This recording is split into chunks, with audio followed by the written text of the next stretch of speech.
Hey, what's up you guys? Bloody Jacob here to bring you my review of this week's episode of Van Helsing on Syfy, which was episode 7 of season 2 called Everything Changes. So, really kept up the momentum with last week's episode, I think. I think last week's was probably the best of the series. Excuse me, I have a little bit of allergies right now. But this week's episode really, I think, continued that, and it's really on an all-time high for the show right now, and I really am hoping for season 3. It's like a few years ago I made a whole video about NBC when they canceled Dracula, with Jonathan Rhys Meyers, and I swear if Syfy cancels Van Helsing, we may see a similar personal uprising for me about it. But we'll see how it goes. Because I still have hope that, again, maybe Syfy still wants to keep some strong genre shows, within their network. But we'll see. It's just a shame, when you have something like The Walking Dead, which is still a good show and used to be a great show, when it gets... when there's reports saying, 8 million viewers, that's terrible. Meanwhile, Van Helsing only gets, 0.3 viewers. So, it's just astonishing to me that Van Helsing doesn't have more of an audience, or that I don't know if people have checked it out. Because I think if they did, especially right now, it would be more addicting than what people realize, And with this episode, we see... I talked about the start to Marvel's, Punisher earlier today, or tonight, I should say. And those shows, especially with the Daredevil series, they're known for having these really cool, hallway fight scenes. A lot of them are done in one shot, or a single camera angle. We get sort of that hallway fight scene in this episode. It's not like a one angle, kind of thing, but still it was really cool to see Vanessa and Scarlett, attempt to fight off all those vampires like that. That was good enough. But then eventually, of course, there's a horde of them, so you have to go into this room, and then Vanessa bites Scarlett to get sort of that charged, vampiric strength that she can get into her system, which we haven't really seen the full extent of yet, even according to Dimitri. I just love seeing, she slams into the door, and then the door goes flying and decapitates a vampire. I thought that was pretty awesome.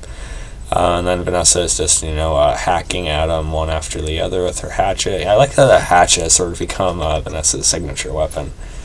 Then you have Scarlett following behind her, making sure they're all down for good. And when they get to Dimitri, Scarlett goes for him, but, he gets a hold of her. And, luckily, though, they're, after back and forth about her name and everything, Scarlett is able to, cut off his hand, which he just reattaches to himself. But speaking of Dimitri, the episode opens with those flashbacks when he is actually held at the bunker. So that gives a different angle on it. And we'll talk about different angles and perspectives in a minute here. Because we had a really different one with, Scab this episode, Rowland. So, with Dimitri, though, we see him, I think it's in the 70s or 80s, and he has a really, almost like a porn mustache kind of thing, or at least disco style, I don't know.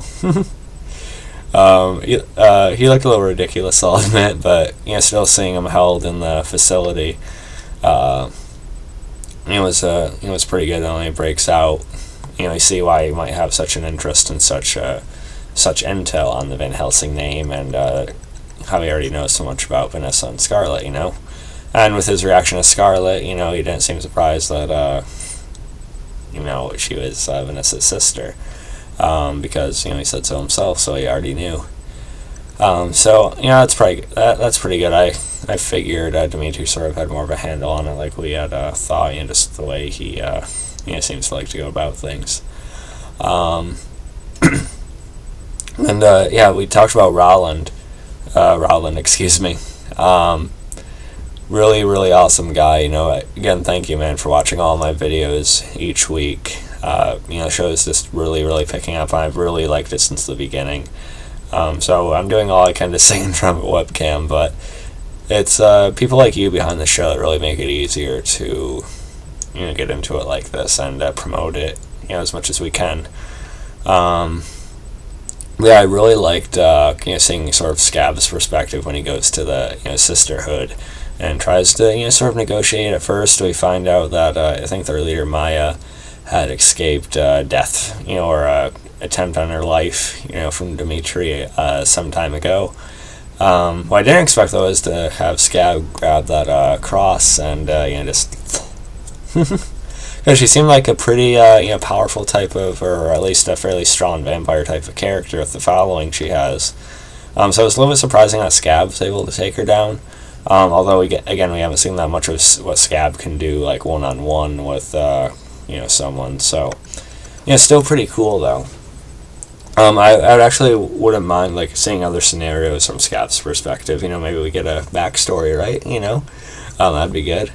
Either that or just seeing maybe like a more of an episode divided with Scab trying to go about Dimitri's different ideas and angles. I think would be pretty good.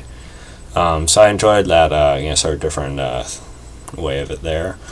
And you also have of course Sam catching up to Mohamad as well as Flesh and Lucky. And I was worried about Lucky there. Her just standing, not in the open, but I think she's the most killable character of the three of them right now, I guess. I don't know. I don't expect Lucky to die anytime within the next handful of episodes.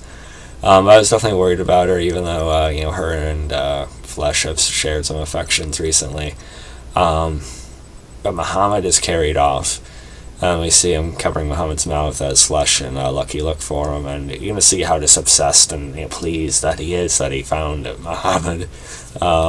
I still think Mohamad, or probably Vanessa's gonna be the one to put him down. Maybe Julius. I would like Julius to really, really want to track Sam down. I think that would make sense, but we'll see where it goes. I'm gonna go through the photo recap Syfy has on their website. Just to make sure I don't miss anything, because I'd really hate if I did. Of course, I have to talk about Axel. I just want to make sure of other things real quick. Okay, so Axel.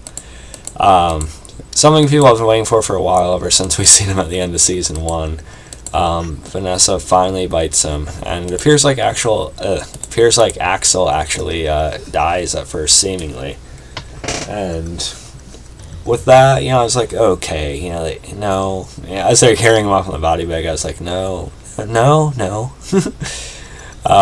then as it's settling in, they had a fairly effective scene, with them talking about him and the music to it and everything. I thought was pretty good.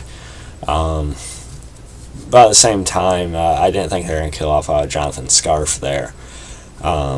If they did kill off Axel there, it would have felt fairly anticlimactic, and it would have actually been an issue I had with it. Despite the scene still being pretty good, where they thought they had lost him.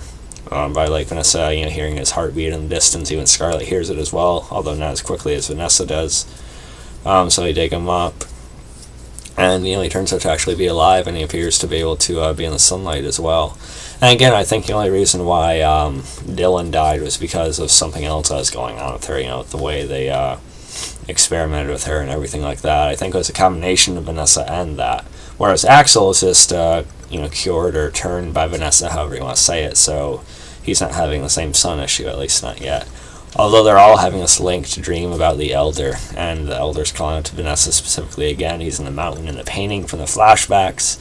I'm still really interested, I don't think he's going to be like Dracula exactly, but I really like the idea of these Elder characters becoming a focus on the show. I think they could be really cool, and I think if it does get a Season 3, I think it would be like a big focus. But again, the show can have a pretty fast pacing when it wants to, so maybe we'll get to it a little bit sooner than I think with this season. But either way, I think it's an interesting direction. Except at the end of the episode... and yeah, before we talk about that though, it was good to see Axel back as, actually Axel. I did say before he was possibly more interesting as a vampire, just because we seem like a darker, more like aggressive side to him, like naturally. But I forgot how much I missed Axel, this being Axel. He's a damn likable character, and I brought up the idea of maybe Vanessa and Julius, bonding in a way. But when I seen Vanessa and Axel together this episode, I'm like, yeah, they do work, don't they? But we'll see where they go with that. Like Vanessa calling him Sleeping Beauty, and Axel actually being somewhat aware of when she kissed him, when she thought he was dead. So I like that. And just Axel's sort of like sarcastic, dry wit, is fun and different to have on the show. So he'll also be another leader going forward now, which I think is pretty important. I never expected Axel to be killed off, so I think he's pretty essential as long as the series goes. So yeah, I like that, and Axel also accepting Doc's apology, which I'm sure he still holds something against her, but Doc's a better person than what was represented of himself when he was a vampire, or almost a vampire. So he was willing to, let it go, perhaps, at least. So I like that. I still don't trust Doc fully. I definitely trust Julius a lot more than her already, but, I'm willing to see where it goes, if Axel is. So I like that. Yeah, and, of course, Vanessa diving on Axel, and she was worried about the sun, killing him, and her trying to cover him with her jacket, or her, long sleeve button-up shirt or whatever. It's kind of funny. As we talked about that a little bit earlier already. Talked about Sam, and the link to dream and everything, or the vision, whatever it is. As they're about to head out, there's this helicopter that comes down. Axel, sees it's a military, so he wants to check it out. He gets their attention, but these smoke bombs are, dropped, or at least some kind of knockout gas. Ends up putting them all down, but they end up just taking Vanessa, saying they're there to help or something like that. So I wonder if it's going to be like this, some kind of organization that's left of what was with the bunker and everything, maybe. And I'm also interested in that figure we've seen in Dimitri's flashback at the beginning, the one they called Van Helsing. It seemed more like a feminine figure. So I'm wondering if Vanessa's mom had more to do with it than we know. I don't know. Either way, it's, of course, obviously an interesting setup for the next episode, for sure. So, let me know what you guys thought about this episode of Van Helsing. I think it was, pretty good. I won't say I liked it quite as much as last week's, but again, last week's is probably my favorite episode of the series. I still definitely enjoyed this one well enough, for sure. The fight sequence at the beginning of the episode, having Axel back, along with the other things, I think added up to another really good one.